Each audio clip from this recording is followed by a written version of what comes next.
This show is all about fantasy costumes, and the biggest challenge is trying to figure out how to produce a Broadway quality costume on a much lower budget, something that's going to suit the show, be able to be worn by the actors in a comfortable way, and have that very, very fantastical appearance that's going to just suck the audience in the minute they see them on stage. When I'm doing my research work, I'll go to the public library and usually spend an afternoon and then just rough sketch out of different things and then run off certain illustrations too.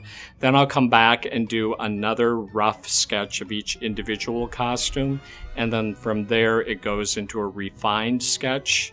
And if time permits, I would do a color rendering.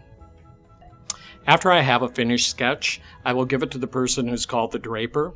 They will take the sketch, they will take the actor's measurements, and they will actually do a 3D pattern on a form and cut it out of the real fabric and build the costume for real. It's quite a process. The most fun that we've had is coming up with the mermaid tails, and I was able to do a prototype in about 45 minutes. It's taking a little longer to do the real ones, and it has to be a structure that for Ariel, the real mermaid, has to be able to be removed on stage when she transforms into a human being. Under the sea, it's mostly, there's a lot of blue and turquoise, and then as we move into a number like Under the Sea, it ends up being brighter, more tropical, more Caribbean colors, oranges and reds and purples and bright yellows. And then above ground, it's a very pastel world. It's not nearly as colorful as it is down under the ocean. In the actual cartoon, it's set pretty much standard Prince Palace. You'd think it would be England or something. But originally, I think the authors set the illustrations in India. And there was a beautiful picture of an Indian prince looking at this mermaid that had floated up to the steps of the palace in her transformation.